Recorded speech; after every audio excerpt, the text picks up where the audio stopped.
नमस्कार मैत्रिणींनो, घरचा स्वाद या यूट्यूब चॅनेलवर आपल्या सर्व मैत्रिणींचं मी मनापासून स्वागत करते।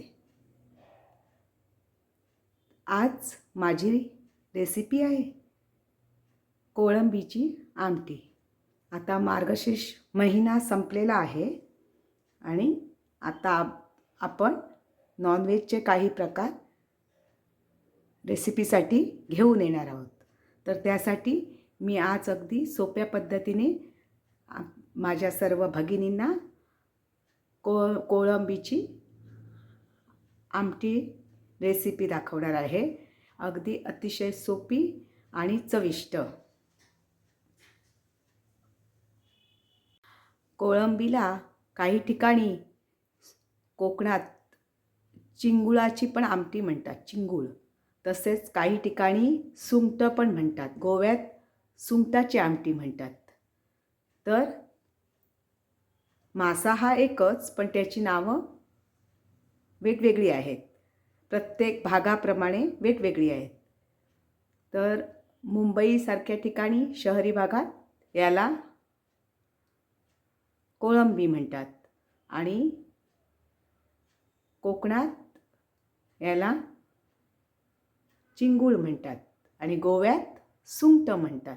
तर मी आज करते आहे सुंगटाची आमटी, म्हणजेच चिंगळाची आमटी, म्हणजेच कोळंबीची आमटी।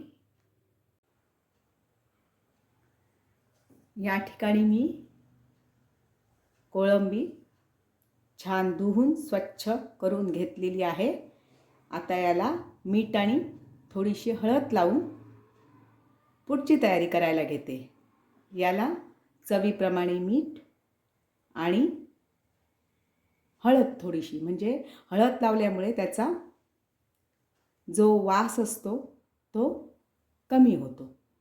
आणि कच्चं तेल 1 चमचा लावलं तरी खूप छान, म्हणजे कोळंबी शिजते पण छान आणि लागते पण छान। चला तर मग मी या चवीनुसार मीठ घालते।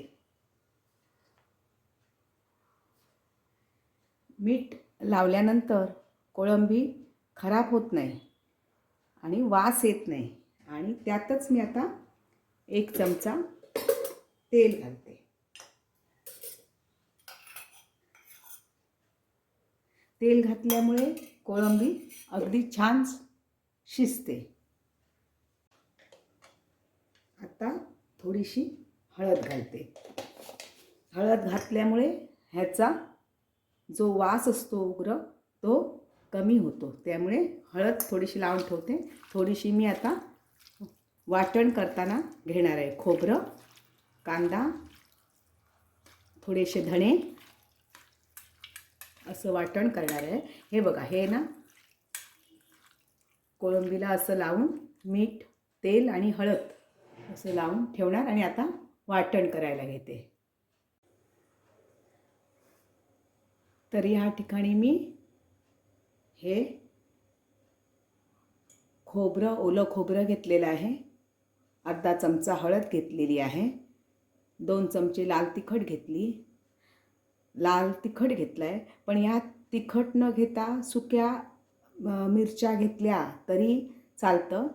गोव्यात काही ठिकाणी सुक्या मिरच्या घालून आमटी करतात, तीसुद्धा अतिशय सुरेख लागते। इथे मी अर्धा कांदा घेतला आहे, थोडीशी चिंच आणि धणे, आणि हा कांदा मी आमटी करताना फोडणीसाठी घेतला आहे।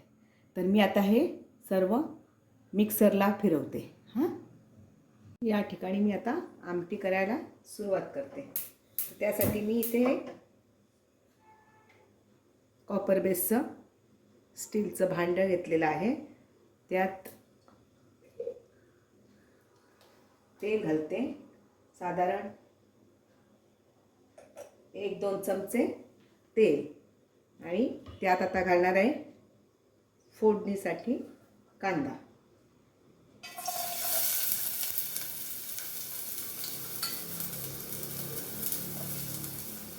आपण जेव्हा फोडणीला कांदा घालतो ना, तो कांदा जरा परतला असा थोडा की त्यात आपण एक ओली मिरची चिरून टाकावी. ओली मिरचीचा स्वाद या कोळंबीच्या आमटीला खूप छान लागतो. त्यामुळे अशी माझी पद्धत आपण करून बघा, तुम्हाला आवडेल. ही आमटी अतिशय सुरेख लागते. कोळंबीचं सार किंवा कोळंबीचं काही ठिकाणी सार म्हणतात, काही ठिकाणी आमटी म्हणतात. गोव्याच्या पद्धतीत हुमण म्हणतात, कोळंबीचं हुमण. सांबारा पण म्हणतात, सांबारा. असे बरेच वेगवेगळी नावाने ही आमटी प्रसिद्ध आहे.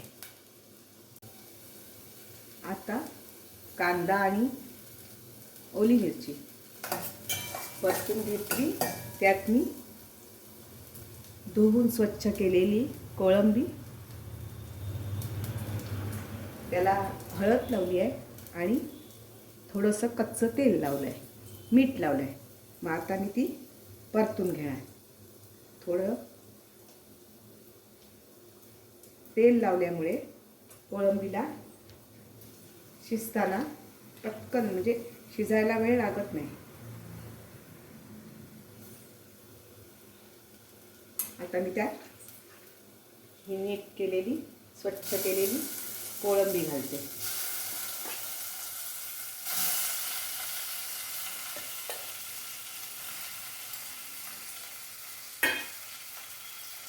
आणि परतून घेते.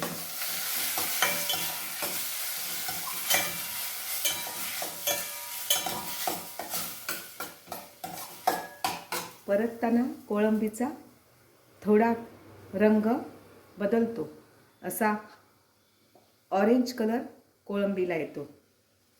पिवसर कलर, ऑरेंज कलर असं त्या टाईपमध्ये कलर येतो. हा तुम्हाला दिसत असेल व्हिडिओ.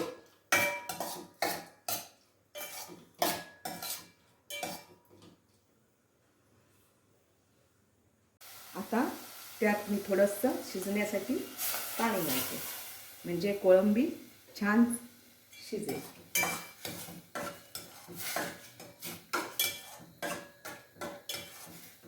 ताजी कोळंबी असली की तिला उग्र वास येत नाही. त्यामुळे आमटीही सुरेख होते आणि छान होते आणि थोड्या अगदी किरकोळ साहित्यात आमटी होते. चला तर आता मी वाटण करून घेते. चला तर आपण कोळंबी शिजली की बघू.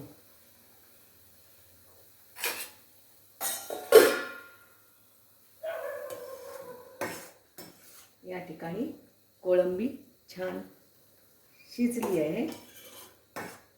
आपण आता आणि एक थोड्या 5 मिनिटांनी त्यात वाटण घालूया. वाटण कसं पाहिजे, कुठल्या पद्धतीचं पाहिजे, तर साधारण माशाच्या आमटीला सर्वच एकंदरीत माशांच्या आमटीला वाटण हे अतिशय बारीक लागतं. अगदी बारीक जेवढं वाटण असेल तेवढी आमटी सुंदर होते चवीला. आणि अगदी आपण जेवतानाही एक घास आपल्याला जास्त जातो. त्यामुळे माशाच्या आमटीचं वाटण देखील एकदम बारीक पाहिजे. एक जीव होते आमटी आणि खूप म्हणजे असं जेवताना आणखी जेवावं, जास्त जेवावं असं वाटत राहतं आणि चविष्ट होते आमटी.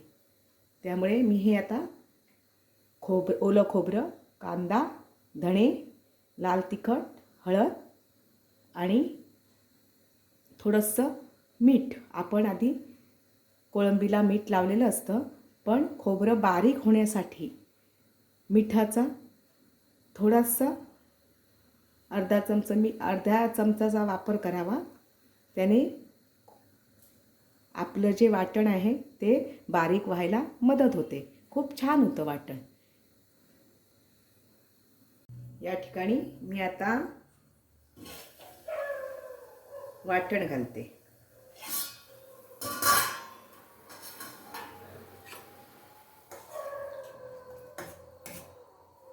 खूप छान कोळंबी शिजलेली आहे. आता त्यात मी वाटण घालू.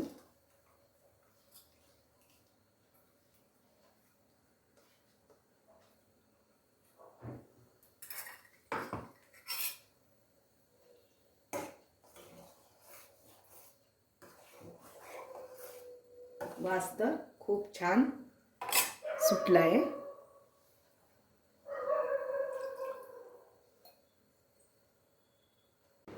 मिक्सरचं भांड्यात खोबरं थोडं होतं, ते मी थोडंसं पाणी घालून तेही आमटीत ओतते, म्हणजे खोबरं फुकट जात नाही. आमटीला जास्त उकळू नये, म्हणजे आमटी ना फुटते. त्यामुळे आमटीला जास्त असं उकळू नये. थोडी थोडी अशी उकळी दिसली की आमटी खालचा गॅस बंद करावा. ही बघा, अजून आमटी उकळली नाही आहे आणि जास्त उकळणार पण नाही मी. असं साईडने दिसायला लागलं ना थोडी थोडी की आपण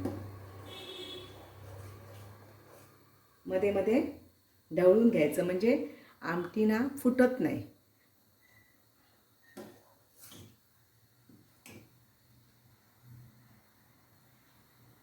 दिसते का आपल्याला? आमटी खूप छान झाली आहे, वास पण सुंदर सुटला आहे. आणि नक्की तुम्ही ही रेसिपी करून बघा, अगदी घरच्या लोकांना सगळ्यांना आवडेल. हे बघा, छान झाली आमटी, बघा दिसते का?